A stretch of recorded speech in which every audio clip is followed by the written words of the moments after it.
that in Africa nobody can be one term. Sasa wewe Musalia, hii Malawi, is it in Europe or is it in Asia? Yeah? Which Africa are you talking about? We saw it in Botswana. You know, these things are happening and Kenyans are awake. And what is happening in the continent, Kenyans are watching and they are getting prepared. So Gen Z mpo, nyinyi ndio dawa ya kasongo. Please, mchukue vitambulisho na mchukue kura. What you are doing on the smartphone is very good and we applaud you. And we really are very happy by enlightening Kenyans on what is going on. But the true and the real transformation of this country will happen on the ballot box. You must have the tool of change. The tool of change is the vote. So much as you are passionate on the smartphone, you must go to the next level and register as voters and help restore this country. You owe it to this country, Gen Zs, and you must understand you are the greatest shareholders in this country and stakeholders because you have longer to live than all of us. So you have a duty to make sure that you are governed properly and the country is run in an efficient manner where there is prosperity. And if you do that, things will be very good. I have many leaders that who are here. We have, of course, the Honorable Muturi, the organizing secretary wetu wa DCP. Tuko na the Honorable Maina Commander, is a chairman, is a chairperson of the eminent persons in DCP. We have the Iron Lady of Naivasha, the Honorable Jane Kihara. We have the MP for Ebaka Central, Major Dong. We have the MCA for Kanyenyeini in Kangema, Grace City. We have the immediate former member of parliament for Moya, Kabinga Wadayu. We have the immediate former MP for Limuru, Peter Mwathi.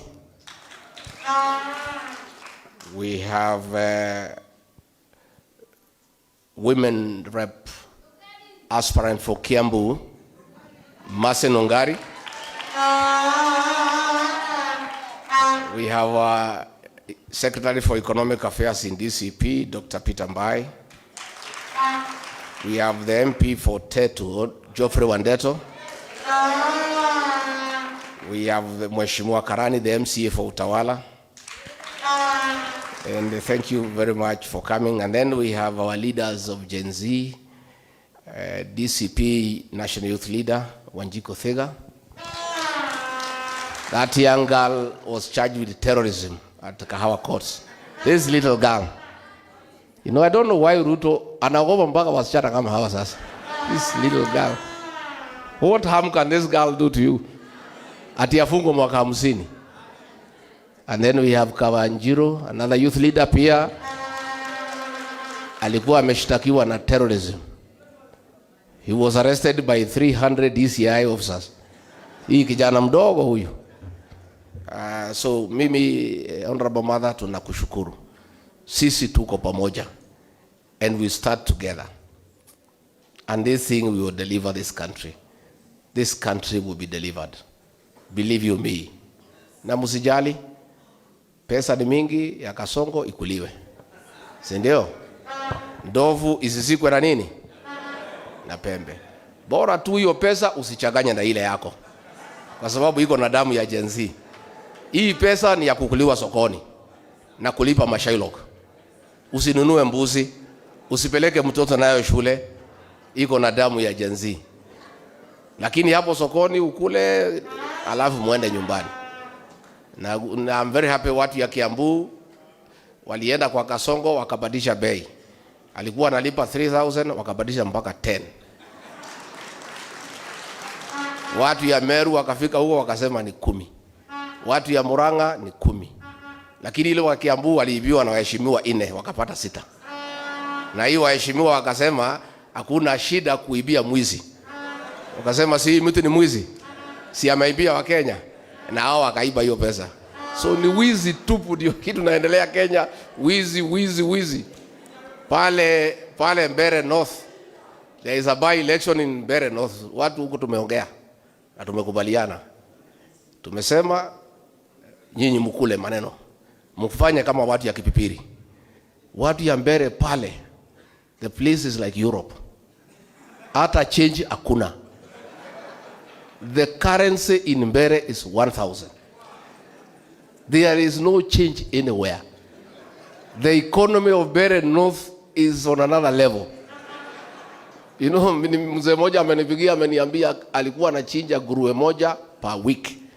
Anachinja nguruwe 3 kila siku na inaisha. So the economy of Mbere North is on another level.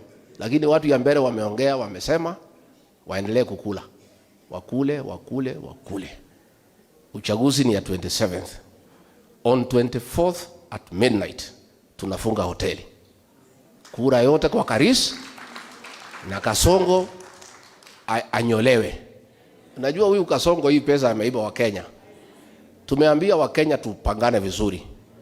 Tumnyoe hii pesa yote, by the time anatoka akuwe hata hana kitu. Si yuko namna hiyo? So tumeshukuru sana. Thank you very much my sister. Go. You have what it takes na sisi tuko pamoja. Asanteni sana. That's why all Kenyans of goodwill must join hands. We must push back and get our rights.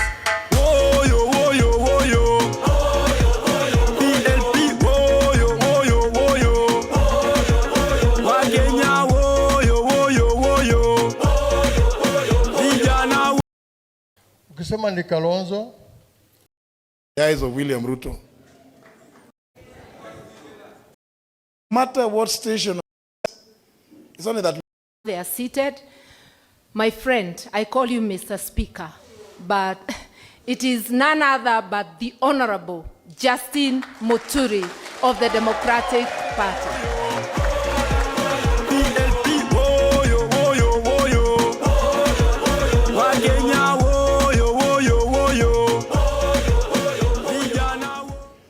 PLP, Unite, Liberate.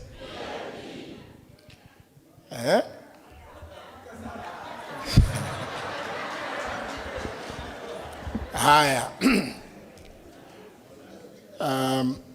My sister, Mother Karua, the leader of the People's Liberation Party, who is our host today, my dear brothers,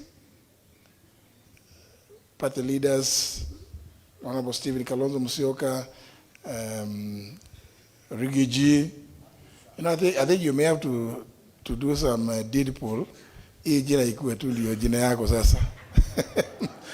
My good brother and friend, Eugine Wamalwa, members of parliament here present, because I have seen a number here,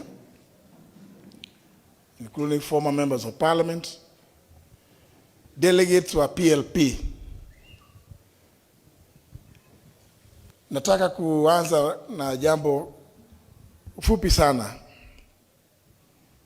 kwamba sisi kama United Opposition are happy to be here with you to prove to the country, because we've been seeing a number of doubting Thomases making claims about the place of the United Opposition. Our presence here is testament that we are here for the long haul.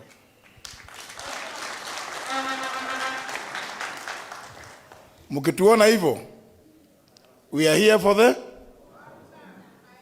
the long haul to accomplish the one-term mission.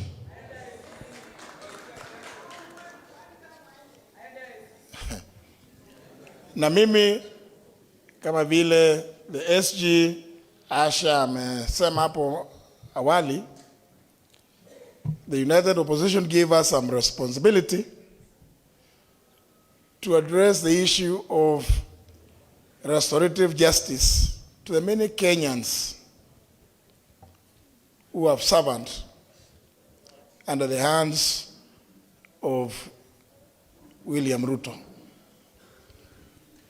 And we are moving. I want to assure you that we are moving. We are making progress. It's only that we have to establish robust systems that Kasongo and his nefarious teams cannot frustrate. Because we do not believe that those mothers, fathers, brothers and sisters who today, up to now, do not know where their loved ones are. There are others who know that, yes, they were killed. But there are others who don't know where their kin are. But William Ruto, because a guy who likes theater, he likes theatrics, is on record standing before the entire world saying that hata wale ambao walikuwa wameshikwa tumerudisha kwa familia zao.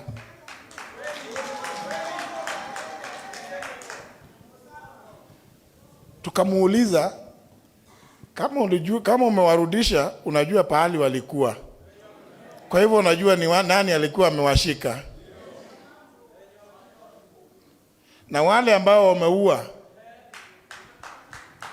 wewe unataka tu kwa sababu hii one term, I've always continued to add, Ruto, you must answer for these crimes. It cannot be business as usual. We must make it absolutely clear to anybody and every Kenyan, no matter what station of life you may be, no matter what office you hold, that you cannot take away human life and fail to account. You must be held accountable. Na ndio tumesema, na watu wanaona kama mzaha, and I like what my good sister mother said, we must restore the rule of law.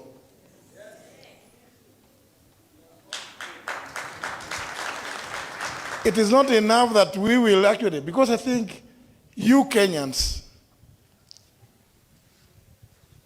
what I've heard Patrick Muturi, PK, we used to call him PK Muturi, Mheshimiwa, say, if you see any of us, akiteleza, huyo mjue ni nani? Msaliti. Can we resolve that at this kongamano la PLP? That mukiona mmoja wetu akiteleza, huyo atakuwa nani? Msaliti.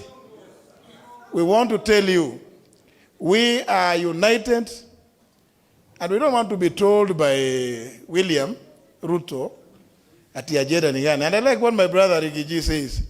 Hakuna haja ati tukuambia ati iko hii ni manifesto. No. The first thing, one term. Second thing, one term. Third thing, one term. Yangu ya nne, ICC ama committee.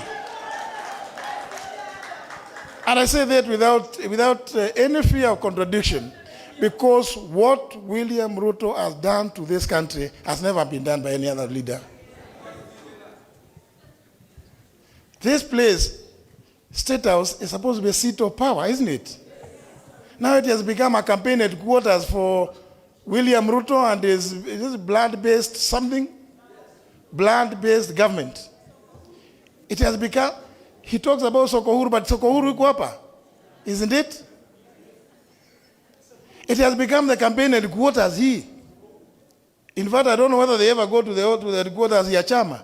Wale wanaenda huko ni ile kijana Hassan Omar na wengine. Yeye, the chief campaigner, ako hapa. Hii barabara sasa imekuwa kupitika saa zingine ni shinda.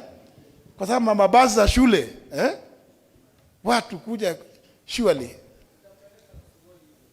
You know, I sympathize with my good friends, the members of parliament who are here, because there's nothing they can do.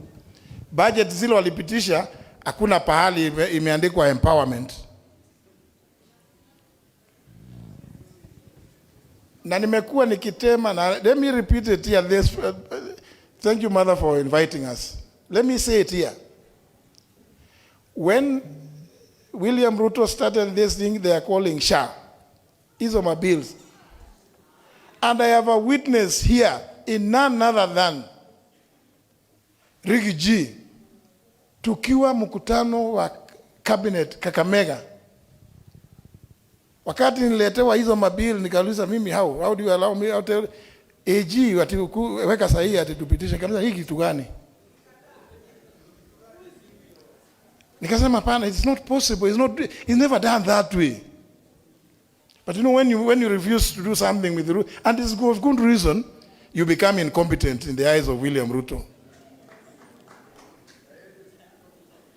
But recently, this year, wale ambao waliangalia wakati kulikuwa na interviews for selecting or electing the IEBC commissioners, I felt actually, one of the mornings I felt so vindicated.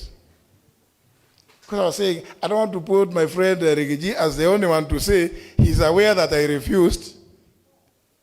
But somebody came up and owned up, alipoulizwa apeane umaarufu wake, experience, umefanya nini na nini na nini. Somebody, one lady, a lawyer, alisema, mimi nimefanya hii, hata hizi bill zote za kutengeneza hii inaitwa universal health coverage, bring us to what we are calling SHA, SHIF, ni mimi nilifanya. There's a lady who admitted actually. So, but you know, I'll tell you because anyway, I'm not the one who said it. She said it. Alikuwa anaulizwa experience ya ile kazi amefanya.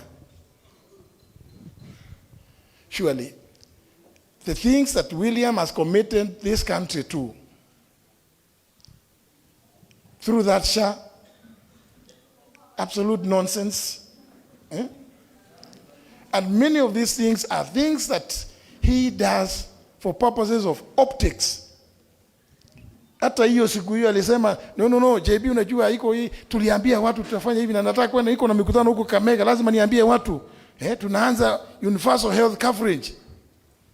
But you know, unaenda kudanganya wananchi for no reason at all. Nimesikia kijana mmoja amesema ni wa kutoka kwa ni 49th girl child ya Wanga. How do you mkutano walikuwa naenda kuambiwa tunawaletea universal health coverage, and there was nothing at the time. Mimi nimekataa, nikasema hizo bill ziletwe kwangu. They were never brought. You know, many people, you know, they will listen to my brother Riggy G say things and they think, were these things true? Were they real? I stand before you as a witness. Because there are very many atrocious things. And that's why many of us sympathize with the situation that this country is in.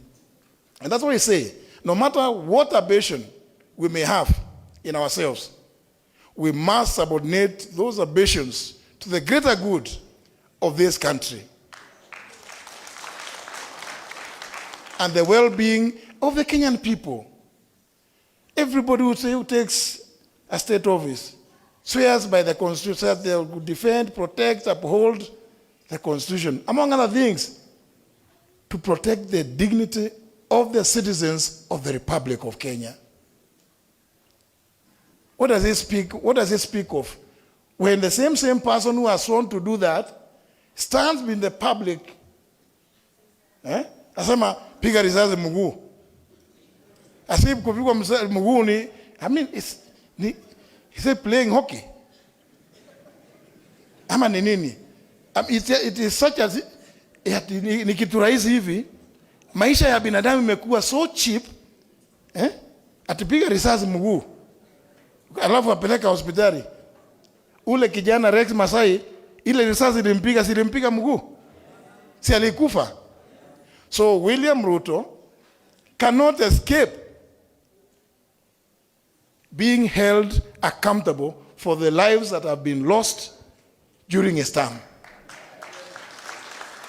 And we in the United Opposition want to assure Kenyans that with your support, as we exit William Ruto, as we surely shall do, you must also continue to support us to make sure that William Ruto is held accountable.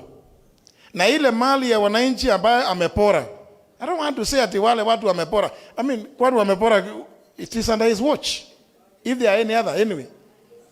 Lakini, ile mali ya wananchi ambayo pia amepora, ni lazima arudishe. And I always, there's something I like reminding, because I'm very happy that, my sister, mother, remembers that thing. Muliona picha William Ruto wakiwa kotini, wakiwa wameshtakiwa wakati moja na Joshua Kulei na Same Mwaita. Kwa sababu ya ile 291 million walichukua hapa, wakisema wanauzia Kenya Pipeline shamba. Na bado ni msitu. I remember my sister pushed that thing because when I was a chairman of Public Investments Committee, and he was a member of my party, he tried to come to tell me ati, oh, JB, unajua hiyo maneno, sijui, wakati ulikuwa KANU, nikamwambia hapana, mimi sikuona hiyo. We still stood strong and recommended that William Ruto and those who are in his team, including Same Mwaita, because he was commissioner for lands, na Joshua Kulei wapelekwa kotini. And I always feel very happy and proud to associate myself with that decision, because it was taken up, that issue was taken up by my sister here. And she always pushed. So when we stand here to tell you, ati ile amepora, lazima tuwarudishie kwa sababu ni yenu, na hao wenye ameua, he must be held accountable, whether locally or internationally, we mean business.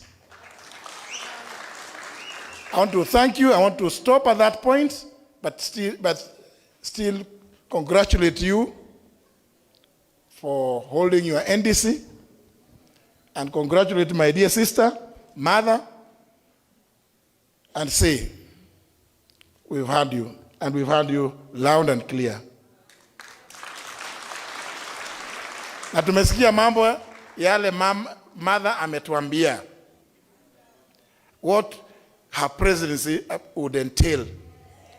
Simumesikia? It's exactly the same thing that we in the opposition want to see. And therefore, we must remain united. Thank you very much. God bless you. Asante sana, JB.